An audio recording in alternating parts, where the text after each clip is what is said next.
Shalawat burda adalah sebuah qasidah pujian terhadap Nabi Muhammad SAW yang ditulis oleh Imam Al-Busiri dalam bahasa Arab.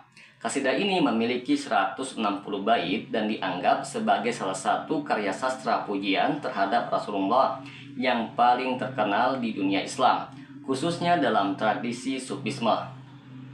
Namun dalam pandangan ulama Ahlussunnah wal Jamaah, terdapat banyak kontroversi terkait isi salawat ini, terutama dari aspek akidah karena mengandung unsur yang menyimpang dari ajaran tauhid.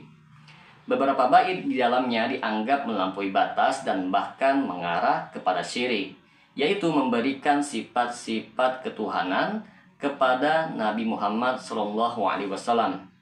Bagi teman-teman sekalian yang penasaran dengan kelanjutan dari pembahasan video kali ini, maka tonton terus video ini hingga selesai agar kita menemukan fakta yang sebenarnya.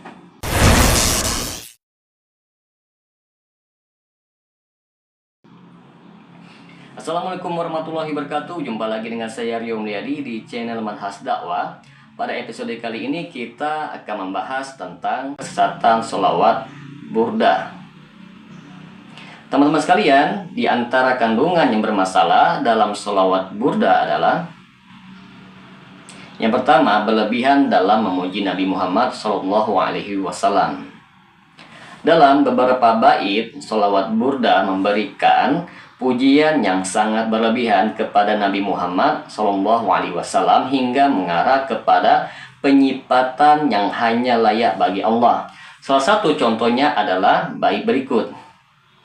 Fa inna min judika dunya wa dorotaha. Sesungguhnya di antara kemurahanmu adalah dunia dan akhirat ini.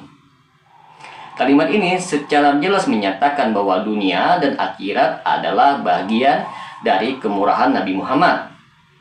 Padahal dunia dan akhirat adalah milik Allah semata. Pernyataan ini bertentangan dengan firman Allah Subhanahu wa taala, lahu maqalidus samawati wal ard. Kepunyaanlah kunci-kunci langit dan bumi. Quran surah Az-Zumar ayat 63. Kesimpulan dari lafaz ini memberikan sifat rububiyah, yaitu mengatur alam semesta kepada Nabi Muhammad, adalah bentuk kesyirikan yang jelas. Nabi Muhammad sendiri melarang umatnya memuji beliau secara berlebihan. Sebagaimana sabdanya, janganlah kalian berlebihan dalam memujiku, sebagaimana orang Nasrani memuji Isa bin Maryam. Aku hanyalah seorang hamba, maka katakanlah tentang diriku, hamba Allah dan Rasulnya. Hadis riwayat Bukhari, nomor hadis 3445. Yang kedua, meminta perlindungan kepada Nabi Muhammad SAW. Salah satu bait lainnya berbunyi, wastajib bin nabi fi halil hadisat, dan memohonlah perlindungan kepada Nabi pada saat musibah yang menimpa. Kalimat ini menyiratkan bahwa Nabi Muhammad SAW dapat memberikan perlindungan saat terjadi musibah yang merupakan hak Allah semata. Allah berfirman, wa may yujibid da'wata idza da'ahu wa yakshifu su'. Siapakah yang memperkenankan doa orang yang dalam kesulitan apabila ia berdoa kepadanya dan yang menghilangkan kesusahan? Quran surah An-Naml ayat 62. Kesimpulan dari lafaz ini, memohon perlindungan kepada selain Allah, baik kepada Nabi maupun makhluk lainnya, termasuk syirik besar yang membatalkan keimanan seorang muslim. Yang ketiga, keyakinan bahwa Nabi Muhammad SAW dapat memberikan syafaat tanpa izin Allah Subhanahu wa taala. Dalam salah satu bait lain disebutkan bahwa Nabi Muhammad SAW adalah pemberi syafaat utama yang dapat memberikan pertolongan secara langsung. Fa innali bijikrihi ni'matan tajidi. Karena menyebut namanya, aku mendapatkan pertolongan. Padahal syafaat hanya dapat diberikan oleh Nabi Muhammad atas izin Allah Subhanahu wa taala, sebagaimana firman-Nya, man zalladzi yashfa'u indahu illa biizni. Tidak ada yang dapat memberikan syafaat di sisinya tanpa izinnya. Quran surah Al-Baqarah ayat 255. Kesimpulan dari lapas ini teman-teman sekalian, keyakinan bahwa Nabi Muhammad dapat memberikan syafaat tanpa izin Allah adalah bentuk penyimpangan akidah. Yang keempat, kandungan yang menyerupai sihir. Dalam salah satu bait Al-Busiri menyebutkan bahwa kasidah ini memiliki kekuatan yang dapat menyembuhkan penyakit. Wa man naru tadfa'u illa bil matar. Dan api tidak akan padam kecuali dengan hujan. Banyak pengikut sholawat burda yang meyakini bahwa membaca kasidah ini dapat menjadi perantara kesembuhan atau menghilangkan bala. Keyakinan seperti ini termasuk syirik asghar jika diartikan sebagai wasilah, namun dapat menjadi syirik akbar jika diyakini memiliki kekuatan yang tersendiri. Di sini akan kita bawakan beberapa pandangan ulama tentang sholawat burda di antaranya. Yang pertama, Syekhul Islam Ibnu Taimiyah. Syekhul Islam Ibnu Taimiyah menegaskan bahwa pujian kepada Nabi Muhammad SAW harus berada dalam batasan syariat. Beliau berkata, barang siapa yang berlebihan dalam memuji Nabi Muhammad hingga memberikan sifat ketuhanan kepada beliau, maka ia telah melampaui batas.